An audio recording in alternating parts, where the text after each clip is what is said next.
ತಿಮ್ಮಪ್ಪ ಕಣ್ಣಪ್ಪ ವಿಶೇಷ ಕಾರ್ಯಕ್ರಮಕ್ಕೆ ಸ್ವಾಗತ. ನಾನು ರಾಧಿಕಾ.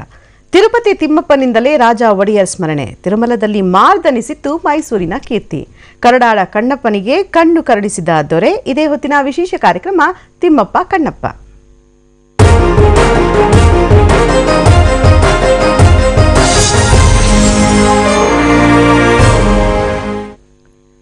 ದೇವರ ನಾಮಗಳನ್ನು ಅತ್ಯಂತ ಭಕ್ತಿಯಿಂದ ನಾವು ಪ್ರತಿನಿತ್ಯ ಸ್ಮರಿಸ್ತೀವಿ. ಅದೇ ದೇವರ ಬಾಯಿಂದ ನಮ್ಮ ನಾಮಸ್ಮರಣೆ ಕೇಳಿಬಂದ್ರೆ ಏನಾಗಬೇಡ. ಹೌದು, ಇಂಥದ್ದೊಂದು ಸೌಭಾಗ್ಯ ಮೈಸೂರಿನ ಅರಸರಿಗೆ ಸಿಕ್ಕಿತ್ತು. ಅಖಿಲಾಂಡ ಕೋಟಿ ಬ್ರಹ್ಮಾಂಡ ನಾಯಕನೇ ಒಡೆಯರ್ ಹೆಸರು ಹೇಳಿದ್ನಂತೆ. ಅದು ತಿಮ್ಮಪ್ಪನ ಮೈಸೂರು ಪವಾಡ. ಆ ಅದ್ಭುತದ ಕಥೆ ಇವತ್ತಿಗೂ ಸಪ್ತಗಿರಿಯಲ್ಲಿ ಮಾರ್ದನಿಸ್ತಾ ಇದೆ. ಇಷ್ಟಕ್ಕೂ ಈ ಪವಾಡಗಳು ಇತಿಹಾಸ ಪುಸ್ತಕದಲ್ಲಿ ದಾಖಲಾಗಿದೆ ಅಂತಂದ್ರೆ ನಿಜಕ್ಕೂ ಕೂಡ ನಿಖರವಾಗಿ ಈ ಘಟನೆಗಳು ನಡೆದಿದೆಯಾ ಅನ್ನುವಂಥದ್ದು. ಹಾಗೆಯೇ ತಿಮ್ಮಪ್ಪನಿಗೂ ಮತ್ತು ಮೈಸೂರು ರಾಜವಂಶಸ್ಥರಿಗೂ ಇರುವಂತ ನಂಟೇನು, ಅದೇ ನಂಟು ಈಗಲೂ ಕೂಡ ಮುಂದುವರೆದಿದೆಯಾ ಅನ್ನುವಂಥದ್ದು. ಅಂದರೆ ಕರ್ನಾಟಕದೊಂದಿಗೆ ಬೆಸುಗೆ ಇರುವಂಥದ್ದು ಇದೇ ರಾಜ ಒಡೆಯರಿಂದ ಶುರುವಾಯ್ತಾ, ಆರಂಭವಾಯಿತಾ ಅನ್ನುವಂಥ ಪ್ರಶ್ನೆ ಎದುರಾಗುತ್ತೆ. ಈ ಕುರಿತು ನಮ್ಮ ಜೊತೆಗೆ ಮಾತನಾಡಲಿಕ್ಕೋಸ್ಕರ ದಾಸ ಸಾಹಿತ್ಯ ಪ್ರಚಾರಕರು ಮತ್ತು ಧಾರ್ಮಿಕ ಚಿಂತಕರಾದ ಡಾಕ್ಟರ್ ಹರ ನಾಗರಾಜಾಚಾರ್ಯ ಅವರಿದ್ದಾರೆ. ಹಾಗೆಯೇ ಇತಿಹಾಸಕಾರರಾದ ಪ್ರೊಫೆಸರ್ ನಂಜರಾಜ್ ಅರಸು ಅವರು ಮೈಸೂರು ಸ್ಟುಡಿಯೋದಿಂದ ಜಾಯಿನ್ ಆಗ್ತಾರೆ. ಇನ್ನು ಧಾರ್ಮಿಕ ಚಿಂತಕರು ಮತ್ತು ಪ್ರಾಚೀನ ಇತಿಹಾಸ ಪುರಾತತ್ವ ಶಾಸ್ತ್ರ ವಿಭಾಗದ ಮುಖ್ಯಸ್ಥರಾದ ಡಾಕ್ಟರ್ ಶಲಪಿಳ ಅಯ್ಯಂಗಾರ್ ಅವರು ಕೂಡ ನಮ್ಮ ಜೊತೆಗೆ ಮೈಸೂರಿಂದ ಜಾಯಿನ್ ಆಗ್ತಾರೆ. ಹರ ನಾಗರಾಜಾಚಾರ್ಯ ಅವರೇ ನಮಸ್ಕಾರ, ತಮಗೆ ಕಾರ್ಯಕ್ರಮಕ್ಕೆ ಸ್ವಾಗತ. ನಮಸ್ಕಾರ. ಇನ್ನು ಮೈಸೂರು ಸ್ಟುಡಿಯೋದಲ್ಲಿ ಪ್ರೊಫೆಸರ್ ನಂಜರಾಜ್ ಅರಸು ಅವರಿದ್ದಾರೆ, ಅವರಿಂದಾನೇ ನಾನು ಕಾರ್ಯಕ್ರಮವನ್ನು ಆರಂಭ ಮಾಡ್ತೀನಿ. ನಮಸ್ಕಾರ ಪ್ರೊಫೆಸರ್ ನಂಜರಾಜ್ ಅರಸು ಅವರೇ. ಸೊ ಇವತ್ತು ತಿಮ್ಮಪ್ಪ ಮತ್ತು ಮೈಸೂರಿನ ರಾಜರ ನಂಟಿನ ಬಗ್ಗೆ ಮಾತನಾಡ್ಲಿಕ್ಕೆ ಹೊರಟಿದ್ದೀವಿ. ಸೊ ರಾಜ ಒಡೆಯರ್ ಅಂತ ಬಂದಾಗ ಅಂದಿನಿಂದಾನೇ ತಿಮ್ಮಪ್ಪನಿಗೂ ಮತ್ತು ರಾಜ ಒಡೆಯರು ನಡುವೆ ಸಂಬಂಧ ಆಗಿರ್ಬೋದು, ಅಥವಾ ಇತಿಹಾಸದ ಪುಸ್ತಕಗಳಲ್ಲಿ ಏನೇನು ವಿಚಾರಗಳು ದಾಖಲಾಗಿದೆ ಅಂತ, ಆ ದಾಖಲಾಗಿರುವಂಥ ವಿಚಾರಗಳಿಂದಾನೇ ಬಹುಶಃ ಏನಂದ್ರೆ ಕರ್ನಾಟಕ ಮತ್ತೆ ತಿಮ್ಮಪ್ಪನ ನಂಟು ಮುಂದುವರೆದಿದೆಯಾ ಹೇಗೆ ಅಂತ ಸರ್? ಹಲೋ, ಯಾರು ಕೇಳಿದ್ರು? ನನ್ನಿಂದ? ಹೌದು, ಮಾತಾಡಿ ಸರ್. ಹಲೋ, ನಿಮ್ಮನ್ನೇ ನಂಜರಾಜ್ ಅರಸು ಅವರೇ. ಏನು ಪ್ರಶ್ನೆ ಏನಮ್ಮ? ತಿಮ್ಮಪ್ಪ ಮತ್ತು ಈ ಮೈಸೂರಿನ ಒಡೆಯರ್ ಇದಾರಲ್ಲ, ಮೈಸೂರಿನ ರಾಜಮನೆತನ ಇದೆಯಲ್ಲ, ಆ ಇಬ್ಬರ ಅಂದ್ರೆ ಅವೆರಡರ ನಂಟು ಹೇಗಿತ್ತು ಅನ್ನುವಂಥದ್ದು ಇತಿಹಾಸ ಪುಸ್ತಕಗಳಲ್ಲಿ ಯಾವ ತರ ದಾಖಲಾಗಿದೆ ಅನ್ನುವಂಥದ್ದು ನಂಜರಾಜ್ ಅರಸು ಅವರೇ. ಅಲ್ಲ, ಇದು ನಮ್ಮ ಅಲ್ಲಿ ವಸ್ತು ನಿಮ್ಮ ಒಂದು ಇದರಲ್ಲಿ ಗ್ರಾಫಿಕ್ ಒಂದು ಚೇಂಜ್ ಮಾಡ್ಕೊಳ್ಳಿ. ನಾಲ್ವಡಿ ಕೃಷ್ಣರಾಜ ಒಡೆಯರ ಕೃತಿ ಶ್ರೀಮನ್ ಮಹಾರಾಜರ ವಂಶಾವಳಿ ಅಂತಿದೆ. ಅದು ಮುಮ್ಮಡಿ ಕೃಷ್ಣರಾಜ ಒಡೆಯರ್ ಅವರ ಕೃತಿ. ಸರಿ, ಮೊದಲು ಅದನ್ನು ಚೇಂಜ್ ಮಾಡ್ಕೊಂಡ್ಬಿಡಿ ನಿಮ್ಮ ಗ್ರಾಫಿಕ್ ಅಲ್ಲಿ. ಓಕೆ ಓಕೆ, ಸರಿ, ಆಯ್ತಾ ಮುಮ್ಮಡಿ ಕೃಷ್ಣರಾಜ ಒಡೆಯರ್. ಇಲ್ಲಿ ಒಂದು ಮೈಸೂರು ಯದುವಂಶದ ದೊರೆಗಳು ಯಾರೇ ಆಗಲಿ, ಯಾವನೇ ರಾಜ ಹಾಕೊಳ್ಳಿ, ಯಾವುದೇ ವಂಶ, ನಾವು ದೇವರ ಆಶೀರ್ವಾದದಿಂದ ಬಂದವರು ಅಂತ ನಾವು ವೈಭವೀಕರಿಸ್ಕೊಂಡು ಹೇಳ್ತೀವಿ. ಒಂದು ನಂಬಿಕೆ ಅದು ಕುರುಡು ನಂಬಿಕೆ, ಎಂಥ ನಂಬಿಕೆ ಆದರೂ ಆಗಲಿ, ದೇವರಲ್ಲಿ ನಂಬಿಕೆ ಇಟ್ಕೊಂಡು, ರಾಜ ಪ್ರತ್ಯಕ್ಷ ದೇವತಾ ಅಂತ ಹೇಳಿದ ಮೇಲೆ ದೇವರಲ್ಲಿ ನಂಬಿಕೆ ಇಟ್ಕೊಂಡು ನಾವು ಹೋಗ್ತೀವಿ. ಇದು ರಾಜವಂಶ ಯಾವುದೇ ಹಾಕೊಳ್ಳಿ, ದೇವರಲ್ಲಿ ನಂಬಿಕೆ ಇದೆ.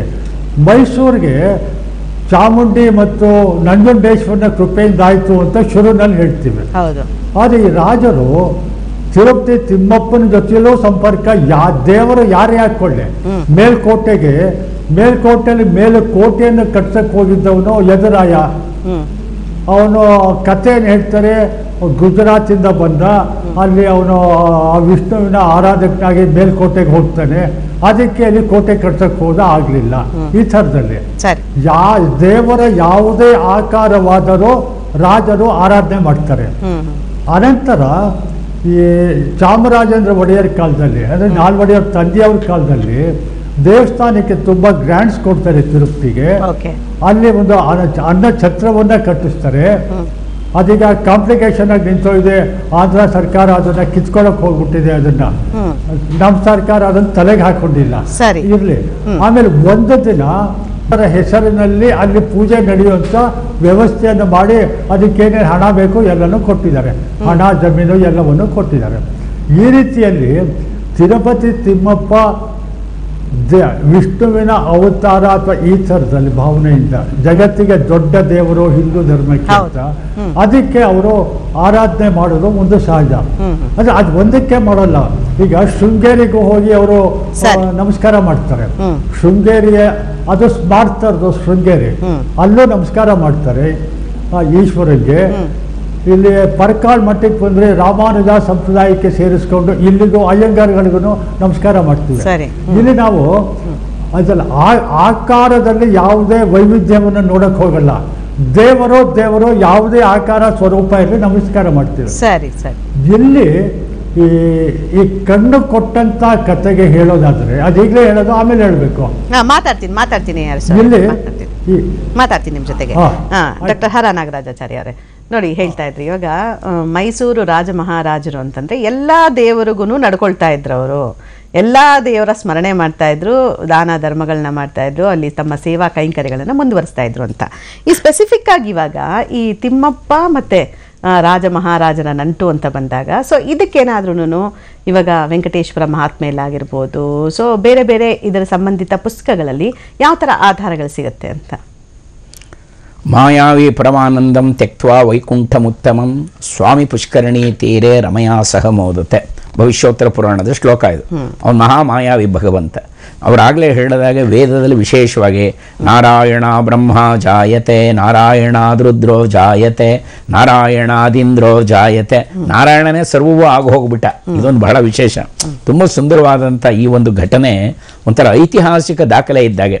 1399ರಲ್ಲಿ ಯದುರಾಯರಿಗೆ ಪ್ರಥಮ ಪಟ್ಟಾಭಿಷೇಕ ಆಗುತ್ತೆ. ಮೈಸೂರು ಯದುವಂಶದ ಪ್ರಾರಂಭ ಎಲ್ಲಾಗುತ್ತೆ ಅಂದರೆ 1399ರಲ್ಲಿ ಈಗಿನ ಮೈಸೂರಿನಲ್ಲೇ ಪಟ್ಟಾಭಿಷೇಕ ಆಗುತ್ತೆ. ಅದರಲ್ಲಿ ಕಡೆಯ ಮಹಾರಾಜರು ಅಂದರೆ ಜಯಚಾಮರಾಜೇಂದ್ರ ಒಡೆಯರು, ಅದನ್ನು ನಾವು ನೋಡ್ತೀವಿ.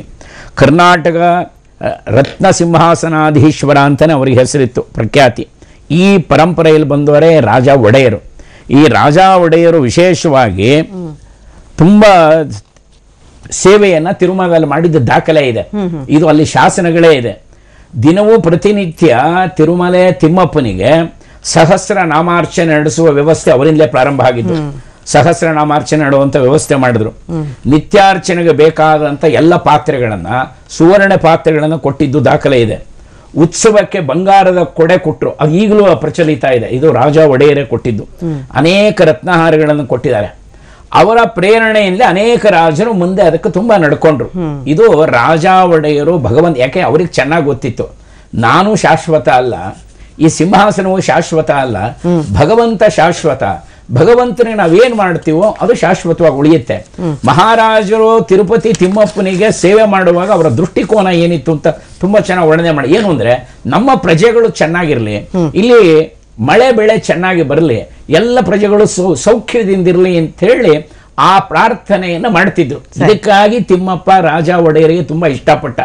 ಈ ರೀತಿ ಪುರಾಣದಲ್ಲಿ, ಭವಿಷ್ಯೋತ್ತರ ಪುರಾಣದಲ್ಲಿ ಇನ್ನೊಂದು ಘಟನೆ ಇದೆ. ವಿಶೇಷ, ಒಬ್ಬ ಕುಂಬಾರ ನಿತ್ಯ ಶ್ರೀನಿವಾಸ ದೇವರು ಪೂಜೆ ಮಾಡ್ತಿರ್ತಾನೆ. ಯಾವ ತರ ಅಂದ್ರೆ, ಮನೆಯಲ್ಲಿ ಶ್ರೀನಿವಾಸ ದೇವ್ರಿಗೆ ಒಂದು ಮಣ್ಣಿನ ಮೂರ್ತಿ ಮಾಡಿಕೊಂಡು ಮಣ್ಣಿನ ತುಳಸಿಯನ್ನು ಹಾಕ್ತಿರ್ತಾನೆ. ಮಣ್ಣಿನ ತುಳಸಿ.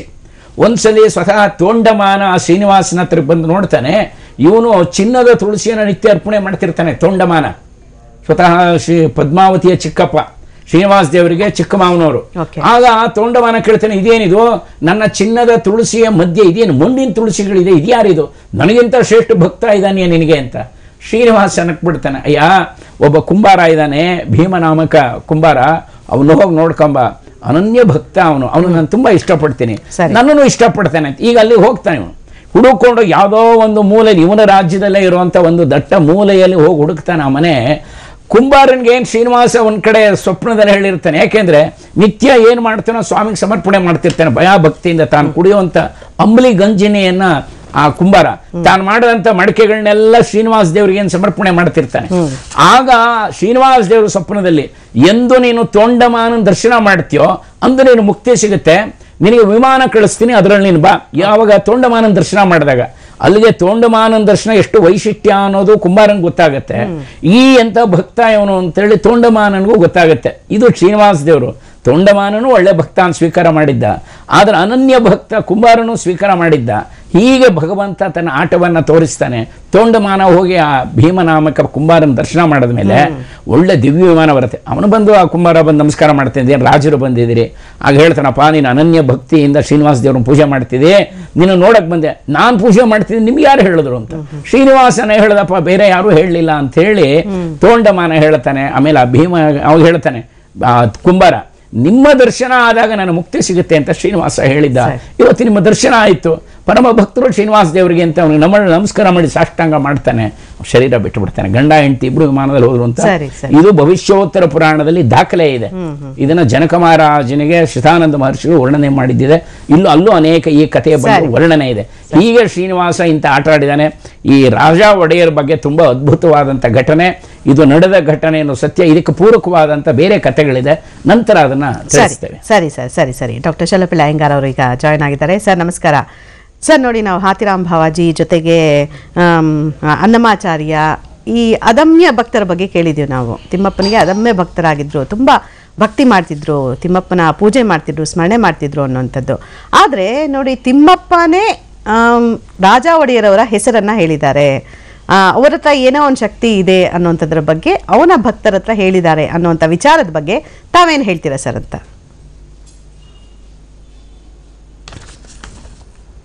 ಶ್ರೀರಂಗಮಂಗಳಮಣಿಂ ಕರುಣಾನಿವಾಸಂ ಶ್ರೀ ವೆಂಕಟಾದ್ರಿ ಶಿಖರಾಲಯ ಕಾಳಮೇಘಂ ಶ್ರೀಹಸ್ತಿಶೈಲ ಶಿಖರೋಜ್ವಲ ಪಾರಿಜಾತಂ ಶ್ರೀಶಂ ನಮಾಮಿ ಶಿರಸಾ ಯದುಶೈಲ ದೀಪಂ. ಇವತ್ತು ವೈಕುಂಠ ಏಕಾದಶಿಯ ಶುಭ ಸಂದರ್ಭದಲ್ಲಿ ಶ್ರೀರಂಗ, ವೆಂಕಟಾದ್ರಿ, ಕಾಂಚೀಪುರ ಮತ್ತು ಮೇಲುಕೋಟೆಯಲ್ಲಿ ನೆಲೆಸಿರುವ ಆ ಸಾಕ್ಷಾತ್ ಮಹಾವಿಷ್ಣು ಎಲ್ಲರಿಗೂ ಒಳ್ಳೇದು ಮಾಡಲಿ ಅನ್ನೋದು ನನ್ನ ಮೊದಲ ಪ್ರಾರ್ಥನೆ.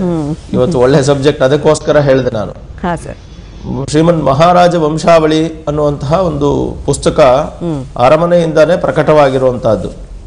ಅದು ಮುಮ್ಮಡಿ ಕೃಷ್ಣರಾಜ ಒಡೆಯರ್ ಕಾಲದಲ್ಲಿ ಬರೆದ್ರು, ನಾಲ್ವಡಿ ಕೃಷ್ಣರಾಜ ಒಡೆಯರ್ ಕಾಲದಲ್ಲಿ ಅದನ್ನ ಪ್ರಿಂಟ್ ಮಾಡಿಸಲಾಯಿತು ಅವರ ನೇತೃತ್ವದಲ್ಲಿ. ಆ ಪುಸ್ತಕದಲ್ಲಿಯೇ ಹಲವಾರು ಘಟನೆಗಳನ್ನ ಅವರು ಬರ್ಕೊಂಡಿದ್ದಾರೆ. ಅದರಲ್ಲಿ ಉಲ್ಲೇಖಿಸಿರುವಂತಹ 2 ಪ್ರಮುಖ ಘಟನೆಗಳಲ್ಲಿ ಒಂದು, ವಿಷವನ್ನ ಕೊಟ್ಟರೂ ಸಹ, ಅಂದ್ರೆ ವಿಷವನ್ನ ಪಡೆದರೂ ಸಹ ರಾಜ ಒಡೆಯರಿಗೆ ವಿಷವನ್ನು ಏನು ಮಾಡಲಿಲ್ಲ. ಲಕ್ಷ್ಮೀನಾರಾಯಣನ ಕೃಪೆಯಿಂದ ವಿಷವನ್ನ ಕುಡಿದು ಸಹ ಅವರು ಬದುಕಿದ್ರು.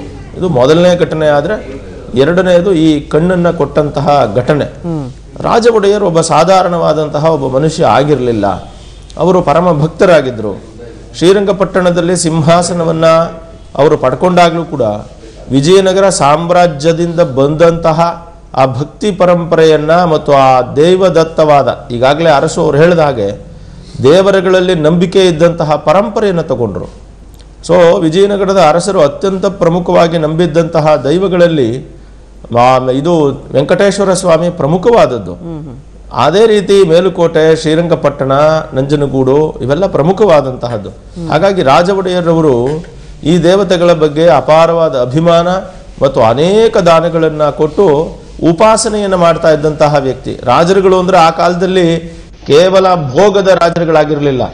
ಯುದ್ಧವನ್ನ ಮಾಡುವ ಸಮಯದಲ್ಲಿ ಯುದ್ಧವನ್ನು ಮಾಡ್ತಾ ಇದ್ರು, ದೇಶ ರಕ್ಷಣೆಗಾಗಿ ಆ ಪ್ರಾಣ ತ್ಯಾಗಕ್ಕೂ ಸಿದ್ಧರಾಗಿದ್ರು. ಅದೇ ತರಹ ಇನ್ನಿತರ ಸಮಯದಲ್ಲಿ ದೇಶದ ಒಳಿತಿಗಾಗಿ, ರಾಜ್ಯದ ಒಳಿತಿಗಾಗಿ ತಾವು ಅಧ್ಯಯನವನ್ನು ಮಾಡ್ತಾ ಇದ್ರು, ಶಾಸ್ತ್ರಗಳನ್ನು ನೋಡ್ತಾ ಇದ್ರು, ಒಳ್ಳೆಯವ್ರ ಜೊತೆ ಚರ್ಚೆ ಮಾಡ್ತಿದ್ರು, ದೇಶಕ್ಕೆ ಏನು ಸಮಸ್ಯೆ ಇದೆ ಅಂತ ಕೇಳ್ತಿದ್ರು. ದೇಶದ ಯಾವುದೇ ಒಬ್ಬ ಕಟ್ಟ ಕಡೆಯ ವ್ಯಕ್ತಿಗೂ ಪ್ರಾಬ್ಲಮ್ ಆಗದೆ ಇರೋಂಗೆ ನೋಡ್ಕೊಳ್ಳೋಕೆ ಪ್ರಯತ್ನ ಪಡೋರು ಅವ್ರ ಕೈಲಾದಷ್ಟು. ಆದ್ದರಿಂದ ಅವರೆಲ್ಲರೂ ಕೂಡ ತಪಸ್ವಿಗಳ ತರಾನೇ ಇದ್ರು. ಆದ್ದರಿಂದಾನೇ ಅವರ ಅಧ್ಯಯನ, ಅವರ ಭಕ್ತಿಯಿಂದಾಗಿ ಆ ವೆಂಕಟೇಶ್ವರ ಸ್ವಾಮಿ ಅವರಿಗೆ ಒಲಿದಿದ್ದ. ಆದ್ದರಿಂದ ಅವರಿಗೆ ಕಣ್ಣನ್ನು ಕೊಡುವಷ್ಟು ಶಕ್ತಿ ಆ ಭಕ್ತನ ಹತ್ರ ಹೋಗು, ನಿನಗೆ ಕೊಡ್ತಾನೆ ಅಂತ. ಯಾಕೆಂದ್ರೆ ವಿಷವನ್ನ ಕೊಟ್ಟರೂ ಪ್ರಾಣವನ್ನ ತೆಗೆದೇ ಇರುವಂತಹ ಲಕ್ಷ್ಮೀರಮಣನ ಪರಮಭಕ್ತನಾಗಿದ್ರಿಂದ ಅವರಿಗೆ ಕಣ್ಣನ್ನ ಕೊಡುವಂತಹ ಶಕ್ತಿ ಇದೆ ಅಂತ ಹೇಳಿ ಕಳಿಸ್ದ ಅಂತ ಹೇಳಿ ಶ್ರೀಮನ್ ಮಹಾರಾಜ ವಂಶಾವಳಿಯಲ್ಲಿ ದಾಖಲೆ ಆಗಿದೆ. ಅದು ನಿಜವಾಗಿಯೂ ಒಂದು ಅಚ್ಚರಿ. ಅದು ನಡೆದಿದೆ ಇಲ್ಲ ನಿಜವೇ ಅಲ್ವಾ ಅನ್ನೋ ಚರ್ಚೆಗಳಿಗೆ ನಾನು ಹೇಳಕ್ಕಾಗಲ್ಲ. ಯಾಕೆಂದ್ರೆ ಮೈಸೂರು ಮಹಾರಾಜರ ವಂಶದವರೇ ಅದನ್ನ ನಂಬ್ಕೊಂಡು ಬಂದಿದ್ದಾರೆ, ಅದನ್ನ ಬರೆದಿದ್ದಾರೆ. ಸರಿ ಸರ್, ಆ ಒಂದು ದಾಖಲೆಯನ್ನ ಶ್ರೀಮನ್ ಮಹಾರಾಜರ ವಂಶಾವಳಿ ಈ ಒಂದು ಪುಸ್ತಕದಲ್ಲಿ ಖಂಡಿತ ಕಾಣ್ಬೋದು, ಎಲ್ಲರೂ ಕೂಡ ಓದ್ಬೋದು ಅಂತ ಹೇಳ್ತೀರಾ. ಸರಿ, ನಂಜರಾಜ ಅರಸು ಅವರೇ, ನೋಡಿ ತಾವು ಹೇಳ್ತಾ ಇದ್ರಿ ಎಲ್ಲ ದೇವರುಗಳಿಗೂ ಎಲ್ಲ ದೇವಸ್ಥಾನಗಳಿಗೂ ಕೂಡ ಹೋಗ್ತಾ ಇದ್ರು, ರಾಜವಂಶಸ್ಥರು ಪೂಜೆ ಮಾಡ್ತಾ ಇದ್ರು, ಸಮಾನವಾಗಿ ಅಲ್ಲಿ ಕೊಡುಗೆಗಳನ್ನು ಕೊಡ್ತಾ ಇದ್ರು ಅನ್ನುವಂಥದ್ದು. ಇವಾಗ ರಾಜ ಒಡೆಯರವರ ಕಾಲದಲ್ಲಿ ಇಂಥದ್ದೊಂದು ಪವಾಡ ನಡೆದಿತ್ತು ಅಂತ ಮುಮ್ಮಡಿ ಕೃಷ್ಣ ರಾಜ ಒಡೆಯರವರು ದಾಖಲು ಮಾಡಿದ್ದಾರೆ ಅನ್ನೋದಾದ್ರೆ, ಸೊ ಯಾವ್ಯಾವ ವಿಷಯಗಳನ್ನ ಹೇಗೆ ಅಂದ್ರೆ ಯಾವ ತರ ವಿಸ್ತಾರವಾಗಿ ತಿಳಿಸ್ಕೊಟ್ಟಿದ್ದಾರೆ ಅಂತ ನಂಜರಾಜ ಅರಸು ಅವರೇ? ಓಕೆ, ಅವರ ನಮಗೆ ಸಿಗ್ತಾ ಇಲ್ಲ ಅವರ ಕಾಂಟ್ಯಾಕ್ಟು, ಆಮೇಲೆ ಮತ್ತೆ ಮಾತಾಡ್ತೀನಿ ನಾನು. ಇವಾಗ ಹಾರ ನಾಗರಾಜಾಚಾರ್ಯ ಅವರೇ, ನೋಡಿ ಸರ್, ಇವಾಗ ನಾನು ಹೇಳಿದೆ ಅನ್ನಮಾಚಾರ್ಯರ ಬಗ್ಗೆ ಹೇಳಿದೆ, ಆಮೇಲೆ ಹಾತಿರಾಮ್ ಭಾವಾಜಿ ಅವ್ರ ಬಗ್ಗೆ ಹೇಳಿದೆ. ಇವರೆಲ್ಲರೂ ಕೂಡ ಅದಮ್ಮ ಭಕ್ತರಾಗಿದ್ದರು ಅಂತ ತಿಮ್ಮಪ್ಪನಿಗೆ. ಆದರೆ ನೋಡಿ ಇಲ್ಲಿ ತಿಮ್ಮಪ್ಪನೇ ರಾಜ ಒಡೆಯರವರ ಹೆಸರು ಹೇಳ್ತಾರೆ ಅಂತಂದರೆ ಅದಕ್ಕೇನು ಕಾರಣ ಅನ್ನೋದ್ರ ಬಗ್ಗೆ ತುಂಬ ಚೆನ್ನಾಗಿ ಹೇಳ್ತಾ ಇದ್ರು ಡಾಕ್ಟರ್ ಶಲಪಿಳ್ಳ ಅಯ್ಯಂಗಾರ್ ಅವರು.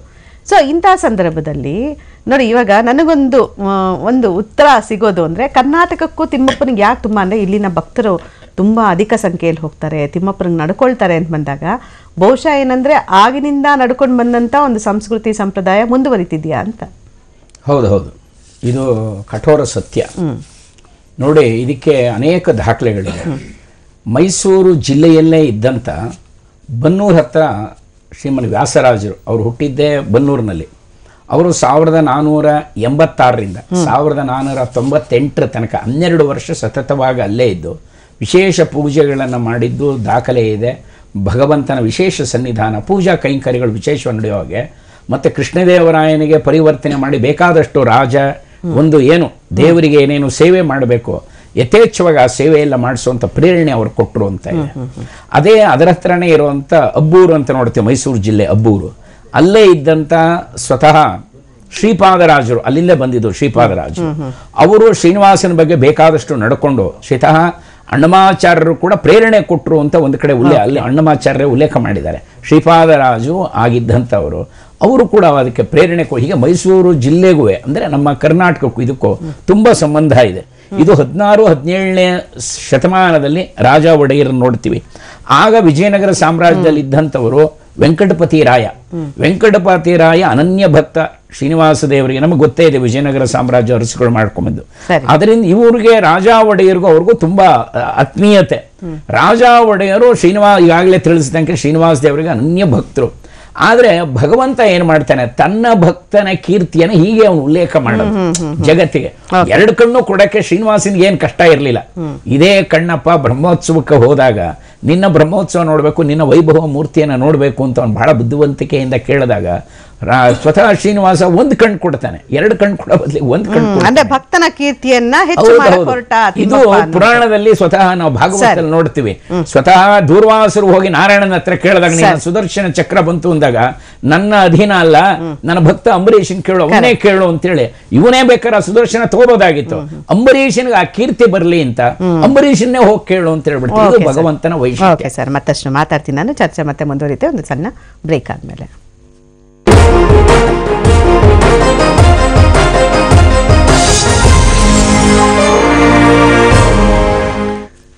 ತಿಮ್ಮಪ್ಪ ಕಣ್ಣಪ್ಪ ವಿಶೇಷ ಕಾರ್ಯಕ್ರಮಕ್ಕೆ ಮತ್ತೊಮ್ಮೆ ಸ್ವಾಗತ. ನಾನು ಮಾತಾಡ್ತೀನಿ ಪ್ರೊಫೆಸರ್ ನಂಜರಾಜ್ ಅರಸು ಅವ್ರ ಜೊತೆಗೆ. ನಂಜರಾಜ್ ಅರಸು ಅವರೇ, ನೋಡಿ ಈಗ ಈ ದೇವಸ್ಥಾನದ ವಿಚಾರವನ್ನು ತೆಗೆದುಕೊಂಡಾಗ, ಕೋಟೆ ಒಳಗಡೆ ಇರುವಂಥ ಲಕ್ಷ್ಮೀ ರಮಣ ಸ್ವಾಮಿ ದೇವಸ್ಥಾನವನ್ನು ತೆಗೆದುಕೊಂಡಾಗ ಅವನಿಗೆ ಕಣ್ಕೊಟ್ಟ ಸ್ವಾಮಿ ಅಂತ ಮಾತಾಡ್ತಾರಂತೆ. ಸೊ ಇದನ್ನ ನೋಡಿದಾಗ ಹಾಗೆಯೇ ದೇವಸ್ಥಾನ ಎಷ್ಟು ವರ್ಷಗಳ ಹಳೆಯದು, ಜೊತೆಗೆ ಅಲ್ಲಿರುವಂತಹ ಶಾಸನಗಳಲ್ಲಿ ಈ ವಿಚಾರಗಳೇನಾದ್ರು ಬರುತ್ತಾ ಅಥವಾ ಜನಪದ ಕಥೆಗಳಲ್ಲೇನಾದ್ರು ಇದನ್ನ ಹೇಳ್ತಾರ ಹೇಗೆ ಅಂತ? ಅಮ್ಮ, ದೇವಸ್ಥಾನ ಹಳೆಯದು ಒಪ್ಕೊಳ್ತೀನಿ. ಸುಮಾರು ಮುಮ್ಮಡಿ ಸುಮಾರು 1400 ನಂತರ ದೇವಸ್ಥಾನ ಚಿಕ್ಕ ಗುಡಿಯಾಗಿ ಇತ್ತು. ಇಲ್ಲಿ ಮುಮ್ಮಡಿ ಕೃಷ್ಣರಾಜ ಒಡೆಯರಿಗೆ ನಾವು ಪಟ್ಟ ಕಟ್ಟೋದು ಆ ದೇವಸ್ಥಾನದ ಅಂಗಳದಲ್ಲಿ. ಅಲ್ಲಿ ಅಂಗಳದಲ್ಲಿ ಪಟ್ಟ ಕಟ್ತೀವಿ. ಈ ಮೊದಲು ಯಾವುದು 1480ರ ನಂತರ 16 ಗ್ರಾಮದಿಂದ ಮೈಸೂರು ನಗರಕ್ಕೆ ರಾಜಧಾನಿ ಸ್ಥಳಾಂತರ ಆದಾಗ ಬೋಳ ಚಾಮರಾಜ ಒಡೆಯರ್ ಕಾಲದಲ್ಲಿ ಆವಾಗ ಲಕ್ಷ್ಮೀ ರಮಣ ಸ್ವಾಮಿ ದೇವಸ್ಥಾನ ಇತ್ತು. ಅಂದರೆ 1480ರ ಸಮಯದಲ್ಲೂ ಇತ್ತು. ಅದಕ್ಕೆ ಏನೀಗ ರಾಜಗೋಪುರ ತೋರಿಸ್ತಾ ಇದ್ದೀರಿ, ಅದನ್ನು ಕಟ್ಸೋದು ರಾಜ ಒಡೆಯರು 9ನೇ ರಾಜ ಕಟ್ತಾನೆ. ರಾಜ ಒಡೆಯರಿಗೆ ಈ ದೇವಸ್ಥಾನ ಯಾತಕ್ಕೆ ಇಷ್ಟ ಅಂದರೆ ಅವ್ರು ಹೇಳೋದು, ಅವರು ಒಂದ್ಸಲ ನಂಜನಗೂಡಿಗೆ ಹೋಗ್ತಾ ಇರ್ತಾರೆ ಯಾತ್ರೆ. ಕಾರಗಹಳ್ಳಿಯ ವೀರರಾಜಯ್ಯ ಅನ್ನೋನು ತಾಂಡ್ಯದ ಒಬ್ಬ ಪುಟ್ಟ ಪಾಳೆಗಾರ, ಅವನು ಇವರ ಎದುರಿಗೆ ಇದರಲ್ಲಿ ಕೂತ್ಕೊಂಡು ಬರ್ತಾ ಇರ್ತಾನೆ, ಮೆರವಣಿಗೆ ಮಾಡಿಸ್ಕೊಂಡು ನಂಜನದಲ್ಲಿ ಕೂತ್ಕೊಂಡು. ನನ್ನ ಎದುರಿಗೆ ಒಬ್ಬ ಪುಟಾಣಿ ಪಾಳೆಗಾರ ರೌಡಿ ಬಂದಾಗ ಬರ್ತಾನಲ್ಲ ಅಂತ ಅವ್ನಿಗೆ ಇಟ್ಕೊಂಡು ಹೊಡಿತಾರೆ. ಹೊಡೆದ್ಬಿಟ್ಟು ಅವ್ನು ಓಡಿಸ್ಬಿಟ್ಟು ಇವರು ನಂಜನಗೂಡಿಗೆ ಹೋಗಿ ದೇವ್ರ ದರ್ಶನ ಮಾಡಿ ಬರ್ತಾನೆ. ಆ ವೀರರಾಜ ಹಿಂಗೆ, ಅಯ್ಯೋ ನಂಗೆ ಅವಮಾನ ಆಯ್ತಲ್ಲ ನಮ್ಮೂರಲ್ಲಿ, ಈಗ ಮುಖ ತೋರಿಸೋದಂಗೆ, ಸೇಟ್ ತೀರ್ಸೋದಂಗೆ ಅಂತ ಯೋಚನೆ.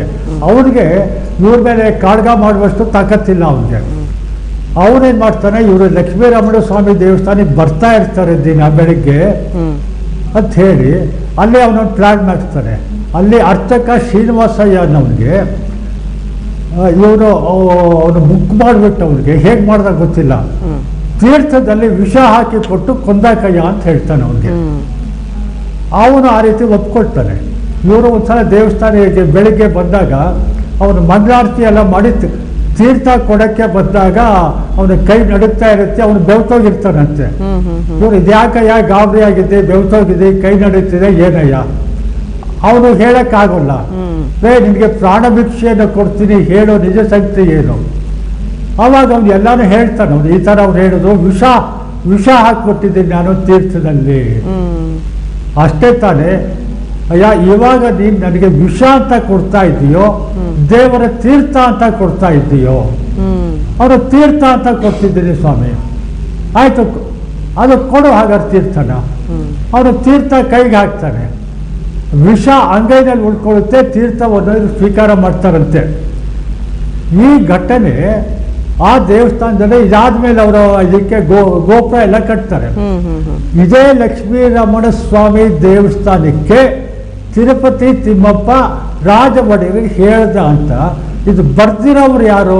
ಇದಕ್ಕೆ ಯಾವುದೋ ಶಾಸನ ಇಲ್ಲ, ಯಾವ ಶಾಸನವೂ ಇಲ್ಲ. ಇವರು ಮುಮ್ಮಡಿ ಕೃಷ್ಣರಾಜ್ ಬರೆದಿರುವಂಥ ಈ ಶ್ರೀಮದ್ ಮಹಾರಾಜ್ ಅವರ ವಂಶಾವಳಿ ಗ್ರಂಥ ಏನಿದೆ ಇದರಲ್ಲಿ ಅದು ಇದೆ. ಈ ಗ್ರಂಥದಲ್ಲಿ ಉತ್ಪ್ರೇಕ್ಷೆ ಬಹಳ ಇದೆ. ನಮ್ಮ ವಂಶವನ್ನು ನಾವು ಸಾಮಾನ್ಯವಾದ ವಂಶ ಅಂತ ಯಾರೂ ಹೇಳ್ಕೊಳ್ಳಿಕ್ಕೆ ಇಷ್ಟಪಡೋಲ್ಲ, ವೈಭವೀಕರಿಸ್ಕೊಂಡು ನಾವು ಹೇಳ್ತಾ ಇರ್ತೀವಿ. ಆ ರೀತಿಯಲ್ಲಿ ಮುಮ್ಮಡಿ ಕೃಷ್ಣರಾಜ್ ಒಡೆಯರು ಇಲ್ಲಿ ಯಾತಕ್ಕೆ ವೈಭವೀಕರಿಸಬಾರದು ಅನ್ನೋ ಒಂದು ಪ್ರಶ್ನೆ ಬರುತ್ತೆ. ಈಗ ಉದಾಹರಣೆಗೆ ಹೇಳ್ತೀವಿ, ಇದೇ ತಿಮ್ಮಪ್ಪ ಕಣ್ಕೊಟ್ ಕತೆ. ಆ ಜಾತ್ಯಂದ ಅಂದ ಭಕ್ತ ಇವನ್ನ ಕೇಳ್ಕೊತಾನೆ. ಮಲಗಿದ್ದಾಗ ಅವನು ಕೇಳ್ತಾನಂತೆ, ಅವ್ರ ಪುಸ್ತಕದಲ್ಲಿದೆ. ಅವನು ಮಲಗಿದ್ದಾಗ ನಾಳೆ ದಿನ ವೆಂಕಟರಮಣ ಸ್ವಾಮಿಯ ರಥೋತ್ಸವ ದರ್ಶನ ನಾನು ಮಾಡಬೇಕು ಎರಡೂ ಕಣ್ಣಿಂದ ಅಂತ ಮಲಗಿದ್ದಾಗ ಕೇಳ್ಕೊತಾನೆ. ಅವನು ಭಕ್ತ, ಗ್ರಾಂಟೆಡ್, ಅವನ ಭಕ್ತ. ತಿಮ್ಮಪ್ಪ ಅವನಿಗೆ ದರ್ಶನ ಬೆಳಿಗ್ಗೆ ಕೊಡಿಸ್ತಾನೆ, ಯಾವುದೋ ಒಂದು ಕಣ್ಣಲ್ಲಿ, ಎರಡು ಕಣ್ಣಲ್ಲಿ ಕೊಡಿಸಲ್ಲ, ಒಂದೇ ಕಣ್ಣಲ್ಲಿ. ಅವನು ಇದೇನಪ್ಪ ತಿಮ್ಮಪ್ಪ ರಾತ್ರಿ ಪುನಃ ಅಂತಾನೆ, ಅಯ್ಯೋ ಒಂದು ಕಣ್ಣಲ್ಲಿ ಕೊಟ್ಟ, ನಾನು ಎರಡು ಕಣ್ಣಲ್ಲಿ ಸಂಪೂರ್ಣವಾಗಿ ನೋಡಬೇಕು ಅಂತಿದ್ದೆ, ಯಾಕೆ ಹೀಗೆ ಮಾಡಿದ್ರಿ? ಆಗ ತಿಮ್ಮಪ್ಪ ಹೇಳ್ತಾನಂತ ಅವನಿಗೆ, ಅಯ್ಯ ನೀನು ಮೈಸೂರಿನ ನನ್ನ ಕೈಲಿ ಇದ್ದದ್ದು ಒಂದು ಕಣ್ಣಲ್ಲಿ ಮಾತ್ರ ನೋಡೋ ಶಕ್ತಿ ಕೊಡೋದಿತ್ತು. ಮೈಸೂರು ಒಬ್ಬ ರಾಜ ಇದ್ದಾನೆ, ಅವನ ಹತ್ರಕ್ಕೆ ಹೋಗು, ಅವನು ಕರುಣಿಸಿದರೆ ನಿನಗೆ ಸಾಧ್ಯ.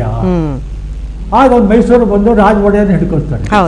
ತಿಮ್ಮಪ್ಪ ಈ ಥರ ಹೇಳಿದ್ದಾನೆ, ಅಯ್ಯೋ ನಾನೊಬ್ಬ ಮಾಮೂಲಿ ಮನುಷ್ಯ, ನಂಗೆ ಕೈ ಅಂಟಾಗ್ತಾ ದೇವರು ಇಲ್ಲ, ನಿಮ್ಮ ಮೇಲೆ ಅವ್ರು ಹೇಳಿದ್ದಾರೆ.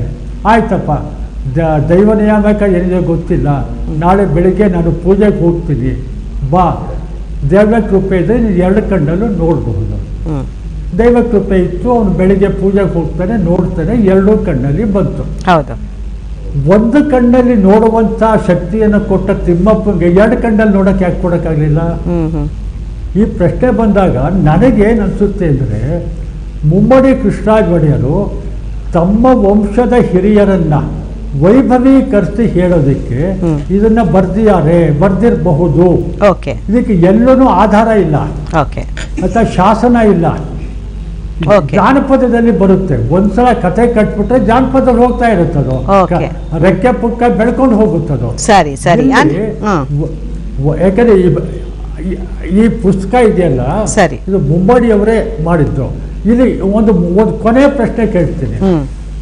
ಕಣ್ಣು ಕೊಡುವಂಥ ರಾಜ ಒಡೆಯರು ನನ್ನ ಭಕ್ತ, ಅವನನ್ನ ಮೇಲಕ್ಕೆ ಎತ್ತಬೇಕು, ಅವನನ್ನ ವೈಭವೀಕರಿಸಬೇಕು ಅಂತ ತಿರುಪತಿ ತಿಮ್ಮಪ್ಪನೇ ಯೋಚನೆ ಮಾಡಿದ್ರೆ, ಅಲ್ಮೇಲಮ್ಮನ ಶಾಪ ಅಂತ ಒಂದು ಕಥೆ ಬರುತ್ತಲ್ಲ, ಅದು ಒಂದು ಕಟ್ಕತೆ, ಅದು ಬೇರೆ ಪ್ರಶ್ನೆ. ಅಲ್ಮೇಲಮ್ಮ ಇದ್ಲು ಅಂತ ಅನ್ಕೊಳ್ಳೋಣ, ಇವನು ನನ್ನ ಭಕ್ತ ಕಣ್ಕೊಡೋ ಶಕ್ತಿ ಇದೆ ಅಂತ ಹೇಳಿದ್ರೆ ಇವನಿಗೆ ಭಕ್ತಂಗೆ ಅಲ್ಮೇಲಮ್ಮನ ಶಾಪ ತಟ್ಟೇ ಇರಲಿ ಅಂತ ಯಾಕೆ ಹೇಳಲ್ಲ ಅವನು? ತಿಮ್ಮಪ್ಪ ಹೇಳ್ಬೇಕಾಯ್ತಲ್ಲ. ಇದೆಲ್ಲ ಶಾಪನೇ ಇಲ್ಲ ಅಂತ ನೀವೇ ಹೇಳ್ತಿರಲ್ಲ, ಅದು ಕೂಡ ಕಟ್ಟಕತೆ ಅಂತ ಹೇಳ್ತಿರಲ್ಲ ನೀವು. ಅದು ಕಟ್ಕತೆ ಅಲ್ಲ, ಇದು ಬರ್ದೋದಕ್ಕೆ ನಾನು ಹೇಳಿದ್ರು, ಮುಮ್ಮಡಿಯವ್ರು ಬರ್ದಿದಾರಲ್ಲ, ವೈಭವೀಕರಣ ಮಾಡುವಾಗ ತಿಮ್ಮಪ್ಪ ಬೇಡ ಕಣೆ ನನ್ನ ಭಕ್ತ ಅವನು ಶಾಪ ತಟ್ಟಬಾರ್ದು ಅಂತ ಹೇಳ್ಬೋದಾಗಿತ್ತು. ಹೇಳಲ್ಲ ಅವನು ಹೇಳಲ್ಲ, ತಿಮ್ಮಪ್ಪ ಹೇಳಲ್ಲ. ಇಲ್ಲಿ ನಮ್ಮವರನ್ನ ವೈಭವೀಕರಿಸೋದಿಕ್ಕೆ ಇದನ್ನ ಮಾಡಿರಬಹುದು ಅಂತ ನನಗನ್ಸೋದು. ಸರಿ ಅಂದ್ರೆ ಇದರಲ್ಲಿ ತುಂಬಾ ಉತ್ಪ್ರೇಕ್ಷೆಗಳಿದೆ. ಶ್ರೀಮನ್ ಮಹಾರಾಜರ ವಂಶಾವಳಿ ಅನ್ನುವಂಥ ಇತಿಹಾಸದ ಪುಸ್ತಕದಲ್ಲಿ ಅನ್ನೋಂಥ ಮಾತನ್ನು ತಾವು ಹೇಳ್ತೀರಾ. ಸರಿ, ಡಾಕ್ಟರ್ ಶಲ್ಲಪಿಳ್ಳ ಅಯ್ಯಂಗಾರ್ ಅವರೇ, ನಂಜರಾಜ ಅರಸು ಅವರು ಹೇಳಿದಂಥ ಮಾತುಗಳಿಗೆ ತಮ್ಮ ಪ್ರತಿಕ್ರಿಯೆ ಏನು ಸರ್? ಈಗ ಅವರು ತುಂಬಾ ಚೆನ್ನಾಗಿ ಹೇಳ್ತಾ ಬಂದ್ರು. ಈಗ ಲಕ್ಷ್ಮೀ ರಮಣ ಸ್ವಾಮಿ ದೇವಸ್ಥಾನವನ್ನ ನಾವು ನೋಡೋದಾದ್ರೆ ವಿಜಯನಗರ ಕಾಲದಿಂದನೂ ಅದು ದೇವಸ್ಥಾನ ಇದೆ. ಯಾಕಂದ್ರೆ ವಿಜಯನಗರ ಕಾಲದ ಕೃಷ್ಣದೇವರಾಯನ ತಂದೆಯ ಕಾಲದಲ್ಲಿ ಒಂದು ದಾನ ಮಾಡಿದಂತಹ ಶಾಸನಗಳಲ್ಲಿ ಕಂಡು ಬರುತ್ತೆ. ಸೊ ಹಾಗಾಗಿ ಆ ಪ್ರಾಚೀನವಾದಂತಹ ಒಂದು ದೇವಸ್ಥಾನ ಮತ್ತು ಪರಂಪರೆ. ಈಗ ಪ್ರಶ್ನೆ ಏನು ಅಂತ ಕೇಳಿದ್ರೆ, ಶ್ರೀಮನ್ ಮಹಾರಾಜ ವಂಶಾವಳಿಯಲ್ಲಿ ಅನೇಕ ವೈಭವಗಳನ್ನು ಹೇಳಿದ್ದಾರೆ ಅಂತ, ಅದರಲ್ಲಿ ಸಂದೇಹವೇ ಇಲ್ಲ.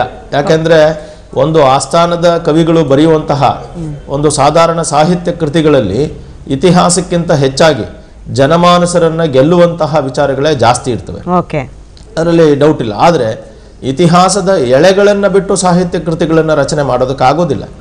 ಯಾಕಂದ್ರೆ ನಾವು ಕಲ್ಲುಹಣನ ರಾಜತರಂಗಿಣಿಯಿಂದ ಹಿಡ್ಕೊಂಡು ನಾವು ಕಾಶ್ಮೀರದ ಚರಿತ್ರೆಯನ್ನು ರಚಿಸ್ತಾ ಬರುವಾಗಲೂ ಕೂಡ ಈ ಭಾರತದಲ್ಲಿ ಇತಿಹಾಸವನ್ನು ರಚನೆ ಮಾಡೋದಕ್ಕೆ ನಾವು 4 ಆಧಾರಗಳನ್ನಾಗಿ ನೋಡ್ತೀವಿ.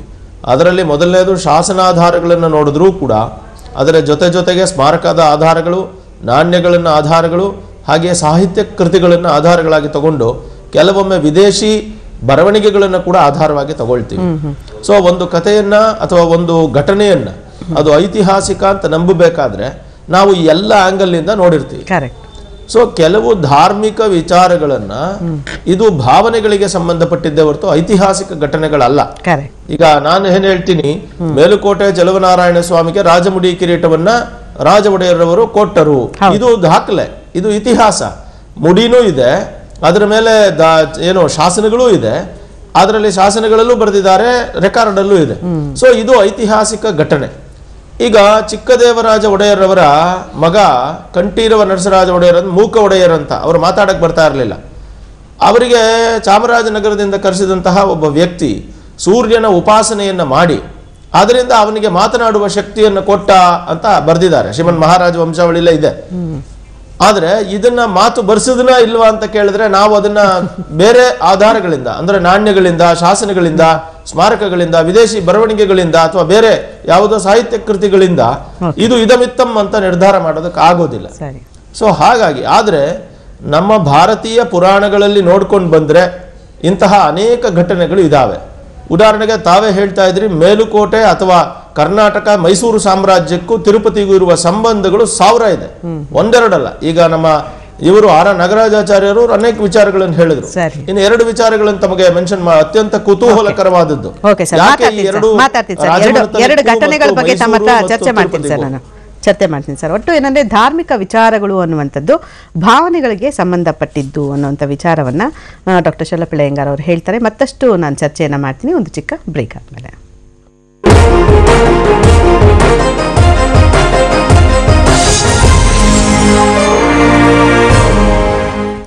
ತಿಮ್ಮಪ್ಪ ಕಣ್ಣಪ್ಪ ವಿಶೇಷ ಕಾರ್ಯಕ್ರಮಕ್ಕೆ ಮತ್ತೊಮ್ಮೆ ಸ್ವಾಗತ. ಡಾಕ್ಟರ್ ಹರ ನಾಗರಾಜಾಚಾರ್ಯ ಅವರೇ, ನೋಡಿ ಈಗ ತಿಮ್ಮಪ್ಪ ತನ್ನ ಭಕ್ತರಿಗೆ ಕೀರ್ತಿಯನ್ನ ತರುವಂತ ಸಲುವಾಗಿ ಅಲ್ಲಿಗೆ ಕಳಿಸ್ಕೊಟ್ಟ ರಾಜ ಒಡೆಯರ್ ಹತ್ರ, ಅವರ ಕೀರ್ತಿ ಹೆಚ್ಚಾಗ್ಲಿ ಅನ್ನೋಂಥ ಕಾರಣಕ್ಕೆ. ಆದರೆ ಇವಾಗ ನೋಡಿ ಇತಿಹಾಸಕಾರರು ಹೇಳ್ತಾರೆ, ನಮ್ಮ ಡಾಕ್ಟರ್ ಶಲ್ಲಪಿಳ್ಳ ಅಯ್ಯಂಗಾರ್ ಅವ್ರು ಹೇಳೋ ಪ್ರಕಾರ ಏನಂದ್ರೆ ಕೆಲವೊಂದು ಉತ್ಪ್ರೇಕ್ಷೆಗಳಿರ್ಬೋದು, ಅಂದ್ರೆ ಎಲ್ಲೋ ಒಂದ್ ಕಡೆ ಅವರ ವಂಶವಾದಕೊಳ್ಳೋದಕ್ಕೆ ಇಂಥ ಉತ್ಪ್ರೇಕ್ಷಕರ ಘಟನೆಗಳು ದಾಖಲಾಗಿರಬಹುದು ಅನ್ನುವಂಥ ಮಾತನ್ನ ಹೇಳ್ತಾರೆ. ಏನು ಹೇಳ್ತೀರಾ ಸರ್ ಅಂತ? ನೋಡಿ, ನಮ್ಮ ಕರ್ನಾಟಕದ ಈ ಒಂದು ರಾಜರು ಇವರು ಈ ಥರ ಸುಳ್ಳು ದಾಖಲೆಯನ್ನು ಮಾಡಿಸಿದವರಲ್ಲ. ಮುಮ್ಮಡಿ ಕೃಷ್ಣರಾಜೇಂದ್ರ ಒಡೆಯರು ಅನೇಕ ಪುಸ್ತಕಗಳನ್ನು ಬರೆದಿದ್ದಾರೆ. ಕನ್ನಡ ಸಾಹಿತ್ಯಕ್ಕೆ ದೊಡ್ಡ ಕೊಡುಗೆ ಮುಮ್ಮಡಿ ಕೃಷ್ಣರಾಜೇಂದ್ರ ಒಡೆಯರು. ಅವರು ಮಾಡಿದಂಥ ಸಾಧನೆ ಬಹಳ ವಿಶಿಷ್ಟವಾದ್ದು. ಈಗಲೂ ತಿರುಮಲದಲ್ಲಿ ಅವರು ಕೊಟ್ಟಂಥ ಅನೇಕ, ಇವರು ರಾಜ ಒಡೆಯರು ಕೊಟ್ಟಂಥ ಅನೇಕ ದಾಖಲೆಗಳಿದೆ. ರಾಜ ಒಡೆಯರಿಗೆ ಆ ಶಕ್ತಿ ಇದ್ದಿರಬಹುದು, ಆದರೆ ಇಲ್ಲೇ ಸರಿಯಾಗಿ ವಿಶ್ಲೇಷಣೆ ಮಾಡಬೇಕು. ತಿರುಪತಿ ತಿಮ್ಮಪ್ಪ ಏನು ಹೇಳ್ದ ಅಂದರೆ, ನೀನು ರಾಜನ ಹತ್ರ ಹೋಗು, ನಿನಗೆ ಇನ್ನೊಂದು ಕಣ್ಣು ಪ್ರಾಪ್ತಿ ಆಗತ್ತೆ ಅಂತ. ಇಲ್ಲಿ ರಾಜ ಒಡೆಯರು ತಾವೇನೋ ಮ್ಯಾಜಿಕ್ ಮಾಡಿ ಅವನ ಕಣ್ಣು ಮುಟ್ಟಿ ಅವನ ಕಣ್ಣು ಕೊಡಿಸಿದ್ದಲ್ಲ. ತಿರುಪತಿ ತಿಮ್ಮಪ್ಪ ನಿನ್ನ ಕಳಿಸಿದಾನೆ, ನನಗೆ ಆ ಶಕ್ತಿ ನನಗಿಲ್ಲಪ್ಪ.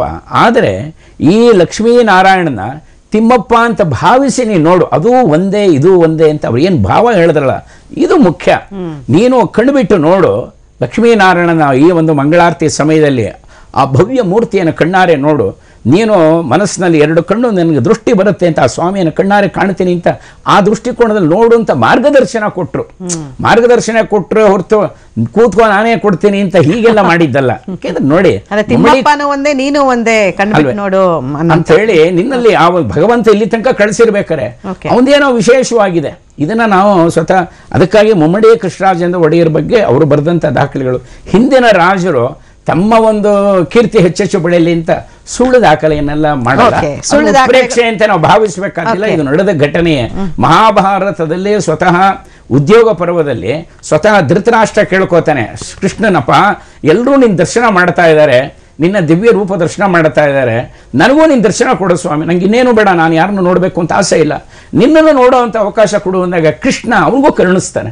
ಧೃತರಾಷ್ಟ್ರನಿಗೂ ಕೂಡ ವಿಶ್ವರೂಪ ದರ್ಶನ ಆಗುತ್ತೆ ಕೃಷ್ಣಂದು.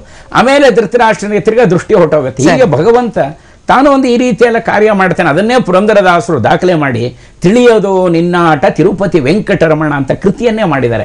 ಇಂಥ ಘಟನೆಯನ್ನು ಆಧಾರ ಇಟ್ಕೊಂಡು ಅವರು ಇದನ್ನು ಸರಿ ಸರ್ ಉತ್ಪ್ರೇಕ್ಷೆ ಅಂತೂ ಖಂಡಿತ ಇರ್ಲಿಕ್ಕೆ ಸಾಧ್ಯ ಇಲ್ಲ ಅಂತ ಹೇಳ್ತೀರಾ. ಡಾಕ್ಟರ್ ಶಲಪಿಳ ಅಯ್ಯಂಗಾರ್ ಅವರೇ, ಸರ್ ನೀವು 2 ಒಂದು ಉತ್ತಮವಾದಂತಹ ಘಟನೆಗಳ ಬಗ್ಗೆ ಹೇಳ್ತೀವಿ ಅಂದ್ರಿ ಸರ್, ದಯವಿಟ್ಟು ಹೇಳಿ ಸರ್, ಮುಂದುವರಿಸಿ. ಅದು ಏನು ಅಂತಂದ್ರೆ, ಈಗ ನಂಜರಾಜ ಅರಸವರು ಹೇಳಿದ್ದು ಉತ್ಪ್ರೇಕ್ಷೆಗಳು ಇರ್ಬೋದು ಅಂತ. ಕೆಲವೊಮ್ಮೆ ಏನಾಗುತ್ತೆ ಅಂತಂದ್ರೆ, ನಾವು ನಮ್ಮ ನಿತ್ಯ ಜೀವನದಲ್ಲಿ ಕೆಲವು ಘಟನೆಗಳನ್ನ ನೋಡ್ತೀವಿ. ಕೆಲವರು ಮಾತನಾಡಕ್ಕಾಗದೇ ಇರೋರು ಬಹಳ ದೀರ್ಘಕಾಲದ ನಂತರ ಮತ್ತೆ ಮಾತಾಡುವಂತಹ ಶಕ್ತಿಯನ್ನು ಪಡ್ಕೊಳ್ತಾರೆ. ಅದು ಮೆಡಿಕಲಿ ಮಿರಾಕಲ್ ಅಂತ ಹೇಳೋದಕ್ಕಿಂತ ಅವರು ಓಡಾಡೋದು ಅಥವಾ ಆಹಾರದ ಸರಿಪಡಿಸುವಿಕೆಯಿಂದ ಅವರ ಆರೋಗ್ಯ ಸರಿ ಹೋಗಿರ್ಬೋದು.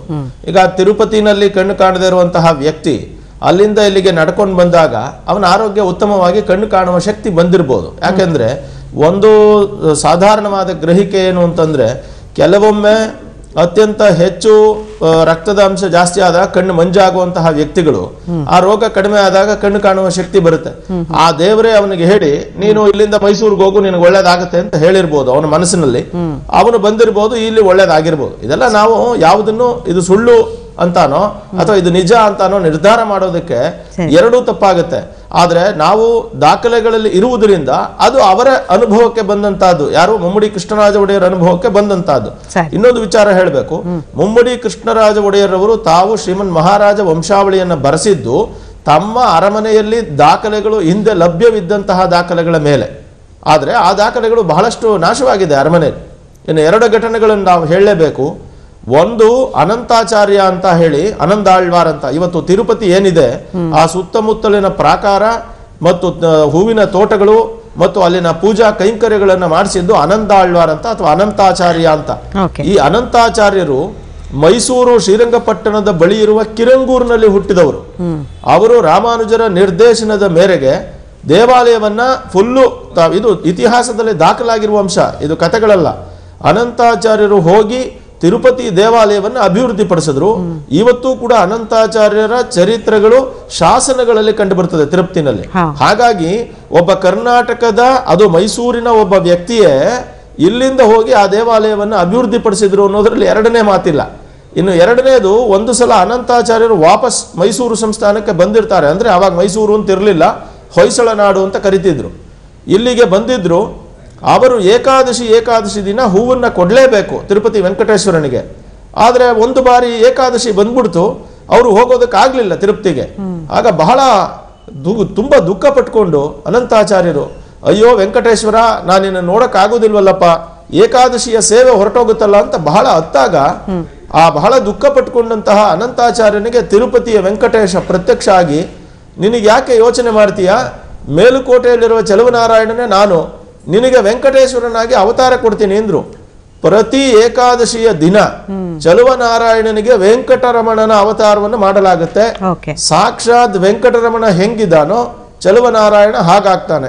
ಮತ್ತು ವೆಂಕಟರಮಣನಿಗೆ ಸಲ್ಲಿಸುವ ಎಲ್ಲಾ ಪ್ರಾರ್ಥನೆಯನ್ನ ಮೇಲುಕೋಟೆಯಲ್ಲಿ ಸಲ್ಲಿಸಲಾಗುತ್ತೆ. ಹಾಗಾಗಿ ಇದೇ ರಾಜ ಒಡೆಯರವರು ಮೇಲುಕೋಟೆಯಲ್ಲಿ ಇದ್ದವರು.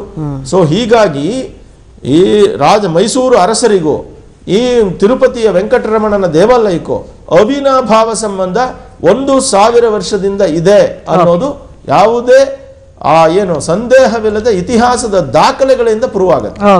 ನಾವು ಗಮನಿಸಬೇಕು. Okay sir. Professor Nanjaraj Arasu ಅವರೇ, ತಾವು ಹೇಳ್ತಾ ಇದ್ರಿ ಸರ್, ನೋಡಿ ಇವಾಗ ಒಂದು ಇತಿಹಾಸ ಪುಸ್ತಕವನ್ನ ಬರೆದಿದ್ದಾರೆ, ದಾಖಲು ಮಾಡಿದ್ದಾರೆ ಅಂದ್ರೆ ಹಿರಿಯರ ಬಗ್ಗೆ ಸಾಕಷ್ಟು ವಿಚಾರಗಳನ್ನ ಬರೆದಿರ್ತಾರೆ. ಅದ್ರ ಜೊತೆಗೆ ನಿಮ್ಮಂತ ಇತಿಹಾಸಕಾರರಿಗೆ ಅಂದ್ರೆ ಅವ್ರು ಹುಟ್ಟಿದ್ದಿಂದ ಹಿಡಿದು ಅವ್ರು ಎಷ್ಟು ವರ್ಷಗಳ ಕಾಲ ಆಳ್ವಿಕೆ ಮಾಡಿದ್ರು, ಅವರ ಪೂರ್ವಜರು, ಅವ್ರ ಬಗ್ಗೆ ಎಲ್ಲ ಗೊತ್ತಾಗುವಂಥದ್ದು ಆ ಇತಿಹಾಸದ ಪುಸ್ತಕಗಳ ಮುಖಾಂತರವೇ.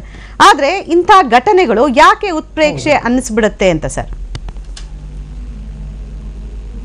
ಉತ್ಪ್ರೇಕ್ಷೆ ಯಾಕೆ ಅನ್ಸುತ್ತೆ ಅಂದ್ರೆ ದಾಖಲೆ ಇದ್ದಿದ್ದಾಗ ಏನು ಯೋಚನೆ ಮಾಡೋಣ. ಇಲ್ಲಿ ಇವರ ಬರವಣಿಗೆ ಇದೆಯಲ್ಲ, ಮುಮ್ಮಡಿ ಕೃಷ್ಣರಾಜ ಒಡೆಯವರ ಕೃತಿ, ಇದು ಪಕ್ಕಾ ಇತಿಹಾಸ ಅಲ್ಲ, ತನ್ನ ವಂಶವನ್ನು ವೈಭವೀಕರಿಸಿಕೊಂಡು ಬರೆದಿರುವಂತಹದ್ದು.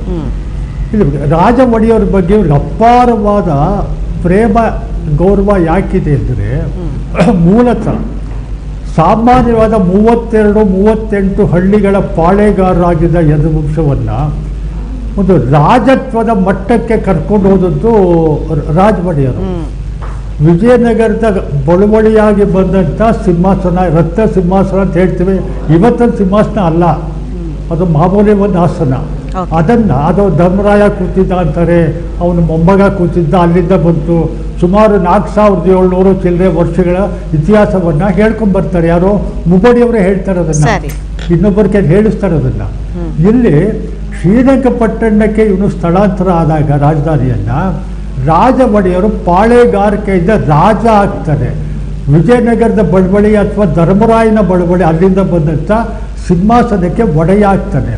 ಮೈಸೂರು ಯದುವಂಶದ ರಾಜವಂಶಕ್ಕೆ ಒಂದು ಅಸಾಮಾನ್ಯವಾದಂಥ ಒಂದು ಗೌರವ ಪ್ರತಿಷ್ಠೆಯನ್ನು ಕೊಡ್ತಾನೆ ಅವನು, ಪ್ರಮೋಷನ್ನು, ಪಾಳೆಗಾರ್ಗೆ ಟು ರಾಜ. ಆ ರೀತಿಯಲ್ಲಿ ಅವನು ಸಾಕಷ್ಟು ರಾಜ್ಯ ವಿಸ್ತಾರ ಎಲ್ಲ ಮಾಡ್ತಾನೆ, ಕಥೆಗಳು ಬೇಕಾದಷ್ಟಿದೆ. ಅದು ಐತಿಹಾಸಿಕ ಘಟ್ಟಗಳು ಕೆಲವಿದೆ, ಇತಿಹಾಸದಲ್ಲಿ ಯುದ್ಧ ಇವೆಲ್ಲ ಇವೆ, ಅದಿದೆ. ಆದರೆ ಈ 2 ಘಟನೆ ಇದೆಯಲ್ಲ, ಕಣ್ಣು ಕೊಟ್ಟದಿದೆಯೋ ಜಾನಪದವಾಗಿ ಅದು ಹೋಗ್ಕೊಂಡು ಬರುತ್ತೆ. ನಾವು ಹೇಳ್ತೀವಿ, ವೈಭವೀಕರಿಸಿ ಹೇಳ್ತೀವಿ, ದಾಖಲೆ ಇಲ್ಲ. ನಮ್ಮ ಶೆಲುಪಳ್ಳಿ ಹೆಂಗಾರು ಹೇಳ್ತಿದ್ರಲ್ಲ, ಒಬ್ಬರು ಆಚಾರ್ದು ಒಂದು ಕತೆ ಹೇಳಿದ್ರು, ಅದಕ್ಕೆ ದಾಖಲೆ ಇದೆ. ದಾಖಲೆ ಇರೋದು ಓಕೆ. ಇಲ್ಲೂ ದಾಖಲೆ ಇರೋ ಅಂಶಗಳು ಯುದ್ಧದ ಬಗ್ಗೆ, ಅವ್ರು ಇನ್ನೊಂದು ಪಾಳೆಗಾರಿಕೆಯನ್ನು ಸೋಲ್ಸೋದ್ ಬಗ್ಗೆ ಇದೆ. ಆದ್ರೆ ಕಣ್ಣು ಕೊಟ್ಟದ್ದರ ಬಗ್ಗೆ ಅದು ನಂಬಿಕೆ ಅಷ್ಟೇ. ನಂಬಿಕೆ ಅದು ಉತ್ಪ್ರೇಕ್ಷೆ. ಆದ್ರೆ ರಾಜ ಮಹಾರಾಜರಿಗೆ, ಮೈಸೂರಿನ ಅರಸರಿಗೆ ಈ ದೇವರ ಬಗ್ಗೆ ಅತ್ಯಂತ ಭಕ್ತಿ ಇತ್ತು, ದೇವಸ್ಥಾನಗಳಿಗೆ ಕಾಣಿಕೆಗಳನ್ನ ಕೊಟ್ಟಿದ್ರು. ಬಂತು ಅದನ್ನ ಅವ್ನು ಕೊಡ್ದ ಅಂತ ಹೇಳ್ತೀವಲ್ಲ, ಅಲ್ಲೂ ಕೂಡ ಒಂದು ಪ್ರಶ್ನೆ ಬರುತ್ತೆ, ಅದು ಸಾಧ್ಯವಾ? ಇದನ್ನ ನೋಡಿದಾಗ ಒಂಥರ ದೈವೀಕರಿಸಿ ನನ್ನ ಹಿರಿಯರನ್ನ ವೈಭವೀಕರಿಸಿ ಯಾಕೆ ಅವ್ರು ಹೇಳಿರಬಾರ್ದು? ಹೇಳೋದಕ್ಕೆ ಕಾರಣ ಇಷ್ಟೇ ನನ್ನ ಲೆಕ್ಕದಲ್ಲಿ. ಒಂದು ಡಬಲ್ ಪ್ರಮೋಷನ್ ಕೊಡಿಸ್ತಾ ಮನುಷ್ಯ. ರತ್ನ ಸಿಂಹಾಸನವನ್ನ ಯದುವಂಶದ ಇದು ವಿಜಯನಗರ ಪರಂಪರೆಯನ್ನು ತನ್ನ ಆಸ್ತಿಯನ್ನಾಗಿ ಮಾಡಿಕೊಂಡು ಯದುವಂಶಕ್ಕೆ ಅಂಟಿಸಿ ಬೆಳೆಸ್ತಾ ಮನುಷ್ಯ. ಆದ್ದರಿಂದಾಗಿ ಅವ್ರು ಬರೆಯುವಾಗ ಅವರ ವಂಶಾವಳಿ ನೀವು ನೋಡಿ, ಬೇರೆ ಎಲ್ಲನೂ ಬಹಳ ತಮಾಷೆಯಾಗಿವೆ, ಕೆಲವು ಒಳ್ಳೆ ಕಥೆ ಓದಂಗೆ ಹುಡ್ತಾ ಇರುತ್ತದ. ಇಲ್ಲಿ ಆ ಅಂಶಗಳನ್ನೆಲ್ಲ ನೋಡಿದಾಗ ನನಗೆ ವೈಯಕ್ತಿಕವಾಗಿ ಅನಿಸೋದು, ದಾಖಲೆ ಇಲ್ಲದೆ ಇರೋದ್ರಿಂದ ವೈಭವೀಕರಣದ ದೃಷ್ಟಿಯಿಂದ ತನ್ನ ಹಿರಿಯರನ್ನ ಚಿತ್ರಿಸೋದಕ್ಕೆ ಅವ್ರು ಯತ್ನಿಸಿರಬಹುದು. ಯಾಕೆಂದ್ರೆ ಅದೇ ಲಕ್ಷ್ಮೀರಮಣ ಸ್ವಾಮಿ ದೇವಸ್ಥಾನದಲ್ಲಿ ರಾಜ ಒಡೆಯರ ಒಂದು ಭಕ್ತ ವಿಗ್ರಹ ಇದೆ. ಅವರು ರಾಜ ಒಡೆಯರ್ ನಿಲ್ಲಿಸ್ಕೊಳ್ಳಲ್ಲ. ಮುಮ್ಮಡಿ ಕೃಷ್ಣರಾಜ ಒಡೆಯರು ರಾಜ ಒಡೆಯರ ಭಕ್ತ ವಿಗ್ರಹವನ್ನ ಲಕ್ಷ್ಮೀರಮಣ ದೇವಸ್ಥಾನದಲ್ಲಿ ನಿಲ್ಲಿಸ್ತಾರೆ. ಅಂದರೆ ಅಲ್ಲಿ ನಮ್ಮ ತ್ರಿನೇಶ್ವರ ದೇವಸ್ಥಾನದಲ್ಲಿ ರಡದೇರಿ ಕಂಠೀರವ ಮತ್ತೆ ದೊಡ್ಡ ದೇವರಾಜ ಒಡೆಯರವರ ಭಕ್ತ ವಿಗ್ರಹ ಇದೆ.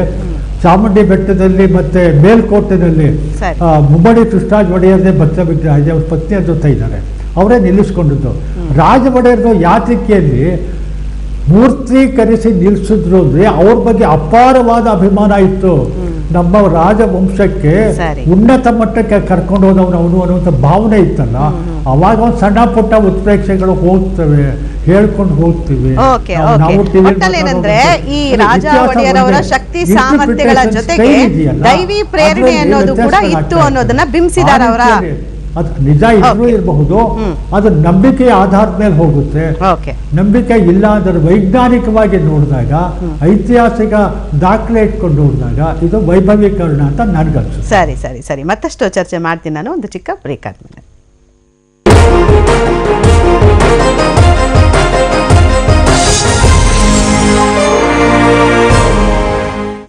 ತಿಮ್ಮಪ್ಪ ಕಣ್ಣಪ್ಪ ವಿಶೇಷ ಕಾರ್ಯಕ್ರಮಕ್ಕೆ ಮತ್ತೊಮ್ಮೆ ಸ್ವಾಗತ. ಹಾರ ನಾಗರಾಜಾಚಾರ್ಯ ನೋಡಿ, ಇವಾಗ ಯದ್ಭಾವಂ ತದ್ಭವತಿ. ಇವಾಗ ತಿಮ್ಮಪ್ಪನ ಕಲ್ಲಿನ ಮೂರ್ತಿ ಅಂದ್ಕೊಳ್ಳೋರು ಕಲ್ಲಿನ ಮೂರ್ತಿ, ಅದರಲ್ಲಿ ಶಕ್ತಿ ತುಂಬಿದೆ, ತಿಮ್ಮಪ್ಪನಲ್ಲಿ ಅಪಾರವಾದಂಥ ಶಕ್ತಿ ಇದೆ ಅಂತ ಹೇಳಿ ಪ್ರತಿನಿತ್ಯ ಸಾವಿರಾರು ಜನ ಹೋಗ್ತಾರೆ. ಇವತ್ತಂತೂ ಲಕ್ಷಾಂತರ ಜನ ದೇವ್ರನ್ನ ದರ್ಶನ ಮಾಡ್ತಾರೆ. ಸೊ ಏನು ಹೇಳ್ತೀರಾ ಸರ್ ಅಂತ? ಇದನ್ನೇ ನಂಬಿಕೆ ಅನ್ನೋದು. ಭಗವಂತ ಎಲ್ಲಿರ್ತಾನೆ ಅಂದರೆ ಎಲ್ಲಿ ನಂಬಿಕೆ ಇದೆಯೋ ಅಲ್ಲಿರ್ತಾನೆ. ಇದು ಮೊದಲಿಂದಲೂ ಬಂದಂಥ ಒಂದು ಪರಂಪರೆ. ಈಗಾಗಲೇ ಅವರು ನಮ್ಮ ಅರಸವರು ಒಳ್ಳೆ ಸಂಶೋಧನೆ ಮಾಡಿದ್ದಾರೆ. ಇಲ್ಲಿ ಬೆಟ್ಟರಾಜ ಒಡೆಯರ್ ಅಂತ ಬರ್ತಾರೆ ಈ ಪರಂಪರೆಯಲ್ಲಿ. ತಮ್ಮ ಪುತ್ರ ನರಸಿಂಹರಾಜ ಒಡೆಯನಿಗೆ ಇನ್ನು ಚಿಕ್ಕ ಹುಡುಗ, ಅವನು ಮಹಾ ಒಳ್ಳೆ ಬುದ್ಧಿವಂತ ಚಾಣಕ್ಯ, ಅವನ್ನೇ ಮುಂದೆ ರಣಧೀರ ಕಂಠೀರವ ಅಂತ ಹೇಳಿದ್ದು. ಅವನ ಕಾಲದಲ್ಲೇ ಕಂಠೀರಾಯ ಹಣ ಅಂತೇಳಿ ಚಿನ್ನದ ನಾಣ್ಯಗಳು ಬಂದು ಈಗ ಕನ್ನಡದಲ್ಲಿ ದಾಖಲೆ ಇದೆ, ಅದರ ಟಂಕಸಾಲೆ ಇದ್ದಿದ್ದೆಲ್ಲ. ಅವನಿಗೆ ಒಂದು ಮಾತು ಹೇಳ್ತಾರೆ ನೋಡು, ಅವನು ಹೇಳ್ತಾನೆ, ನಾನು ಆ ಸಿಂಹಾಸನ ನೋಡಬೇಕು, ಆ ಸಿಂಹಾಸನವನ್ನು ನೋಡಬೇಕು ಅಂದಾಗ ನೀ ಸಿಂಹಾಸನ ನೋಡಬೇಕಾದ್ರೆ ಕೆಲವಾರು ಒಳ್ಳೆ ಸದ್ಗುಣಗಳನ್ನು ನೀನು ಕಲಿತ್ಕೋ, ಅನೇಕ ವಿದ್ಯೆಗಳನ್ನು ಕಲಿತ್ಕೋ, ಸಿಂಹಾಸನ ದರ್ಶನವೂ ಆಗುತ್ತೆ, ಒಂದಲ್ಲ ಒಂದು ದಿವಸ ಸಿಂಹಾಸನದ ಮೇಲೆ ಕಡೆ ಕೂತ್ಕೊಳ್ಳೋಂಥ ಅವಕಾಶವೂ ನಿನಗಿದೆ ಅಂತೇಳಿ ಕೆಲವರು ಹೇಳುತ್ತಾ ಒಂದು ಸಂಗತಿ ಹೇಳ್ತಾರೆ. ಈ ಸಿಂಹಾಸನ ಧರ್ಮರಾಯ ಕೂತದ್ದಂಥ ಸಿಂಹಾಸನ ಅಪ್ಪ, ಇದು ಸಾಮಾನ್ಯವಾದ್ದಲ್ಲ. ಧರ್ಮರಾಯ ಕೂತಂಥ ಸಿಂಹಾಸನ, ಶ್ರೀಕೃಷ್ಣ ಪರಮಾತ್ಮ ಧರ್ಮರಾಯನಿಗೆ ಅನುಗ್ರಹ ಮಾಡಿ ಕೊಟ್ಟಂಥ ಸಿಂಹಾಸನ ನೋಡಿ. ಆ ಯದುರಾಯ ಹೇಗೆ ಒಂದು ಕೆಲವಾರು ಪರಂಪರೆಗಳಿರುತ್ತೆ, ಹಾಗೆ ಇಂಥ ಶ್ರೇಷ್ಠ ಸಿಂಹಾಸನ, ಇದರಲ್ಲಿ ನೀನು ಕೂತ್ಕೊಳ್ಬೇಕಾದ್ರೆ ಎಂತೆಂಥ ಸದ್ಗುಣಗಳಿರಬೇಕು. ನೀನೇನಾದ್ರು ತೀರ್ಮಾನ ತಗೊಳ್ಬೇಕಾದ್ರೆ ಪ್ರಜೆಗಳ ಬಗ್ಗೆ ಸಿಂಹಾಸನ ಮೇಲೆ ಕೂತ್ಕೊಂಡು ತೀರ್ಮಾನ ತಗೊಳ್ಬೇಕು. ಅದಕ್ಕೆ ನೀನು ಹೇಗಿರಬೇಕು ಅಂತ ಕೆಲವಾರು ವಿಷಯಗಳನ್ನು ಕೊಟ್ಟಿದ್ದನ್ನು ದಾಖಲೆ ಇದೆ. ಅವರೇ ರಣಧೀರ ಕಂಠೀರವ. ಹಾಗೆ ಇದನ್ನೆಲ್ಲ ನಾವು ಉತ್ಪ್ರೇಕ್ಷೆ ಅಂತ ಹೀಗೆ ಭಾವಿಸಬಾರ್ದು. ಅದಕ್ಕೆ ನಮ್ಮಲ್ಲಿ ಹೇಳೋದು ನಮೇ ಭಕ್ತ ಪ್ರಣಶ್ಯತಿ, ಕೃಷ್ಣ ಹೇಳ್ತಾನೆ. ಅಂದ್ರೆ ಒಂದು ವೇಳೆ ಏನಾದ್ರೂ ಇತಿಹಾಸದ ಪುಸ್ತಕದಲ್ಲಿರೋದು ಶಾಸನಗಳ ರೂಪದಲ್ಲಿ ಸಿಕ್ಕಿದ್ರೆ ಅದು ನಿಖರ ಅಂತ ಆಗ್ತಿತ್ತು.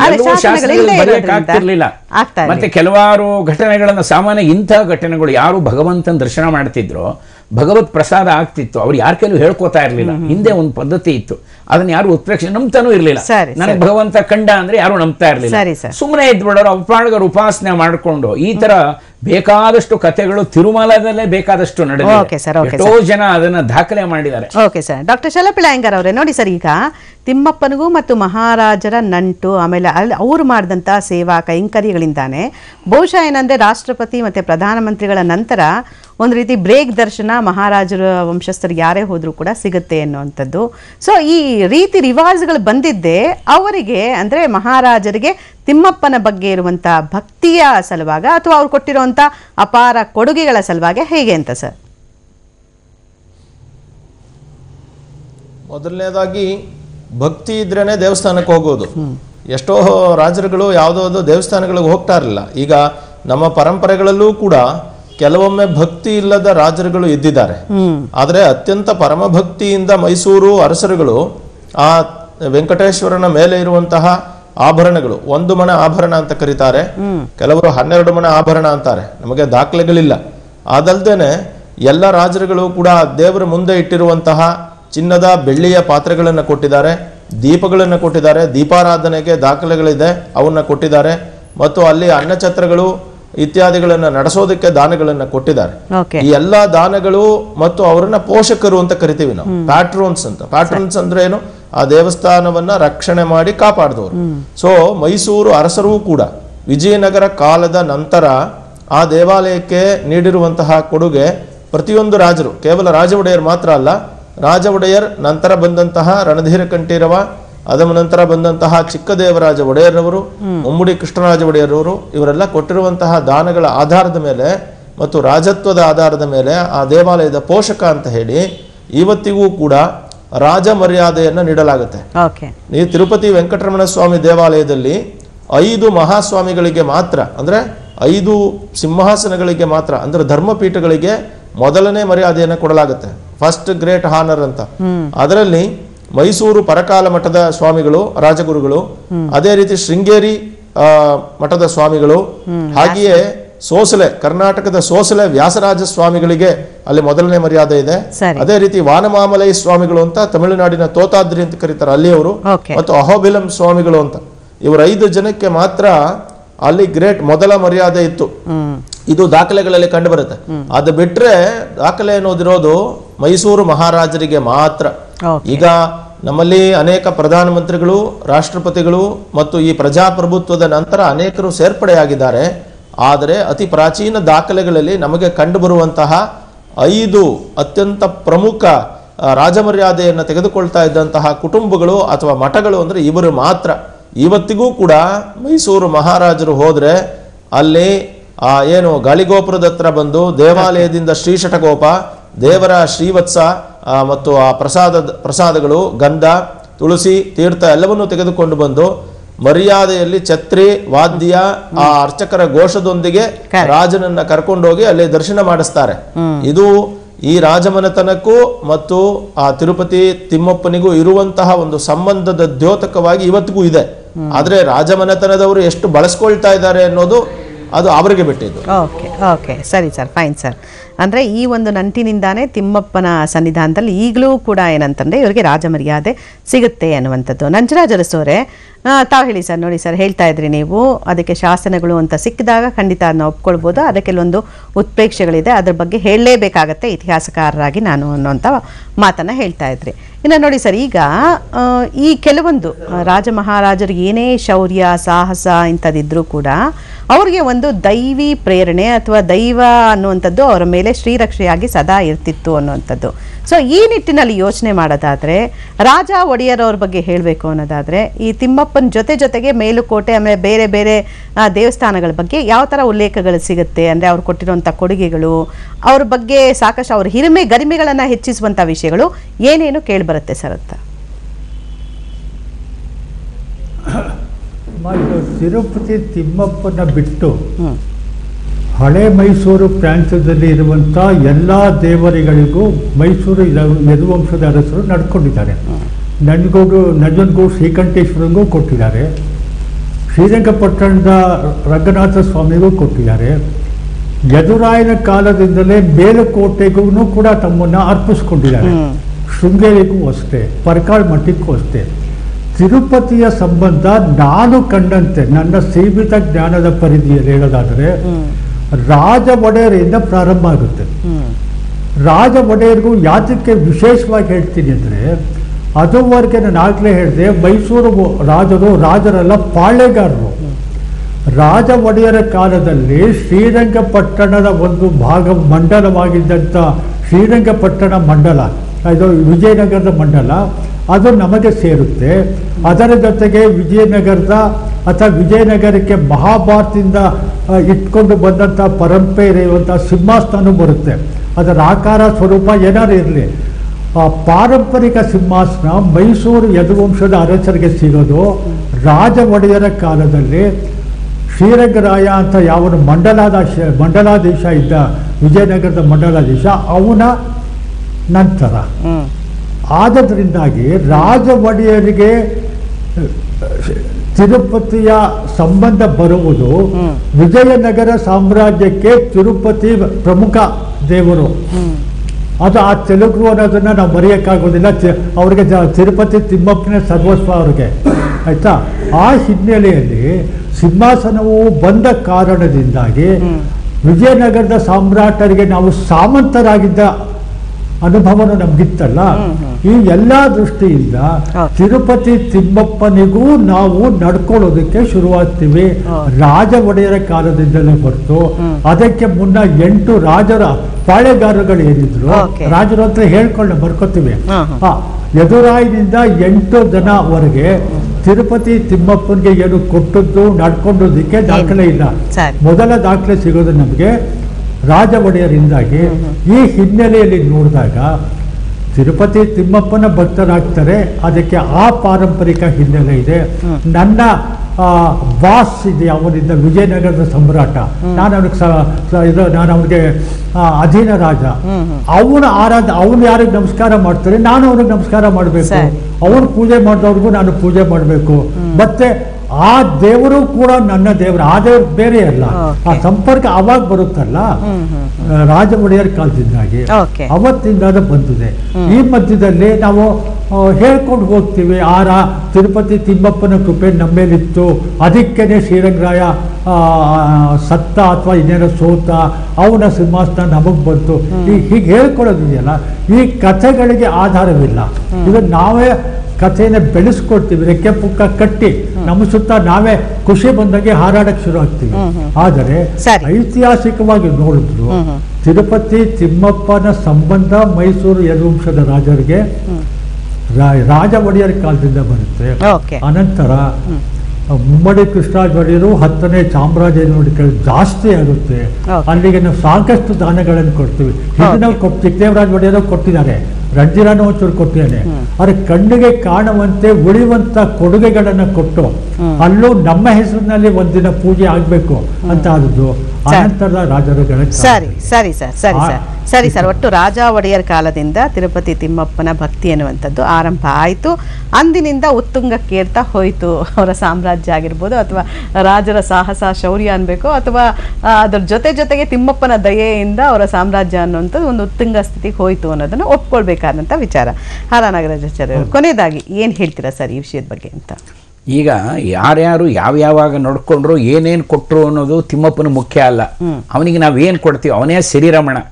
ಎಷ್ಟು ಭಕ್ತಿಯಿಂದ ರಾಜ ಒಡೆಯರು ನಡ್ಕೊಂಡ್ರು, ಹೇಗೆ ಅನನ್ಯ ಭಕ್ತಿಯನ್ನ ರಾಜ ಒಡೆಯರ್ ಅವನ ಮೇಲೆ ತೋರಿಸಿದ್ರು, ಇದರ ಆಧಾರದ ಮೇಲೆ ಶ್ರೀನಿವಾಸ ಹೇಳಿರ್ಬೋದು. ಮತ್ತೆ ಎರಡನೇದು, ಕರ್ನಾಟಕದ ಮಹಾರಾಜರನ್ನ ಶ್ರೀನಿವಾಸನೇ ನೆನೆಸ್ತಾನೆ ಎಂದು ಇದೊಂದು ನಮಗೊಂದು ಹೆಮ್ಮೆಯ ವಿಷಯ.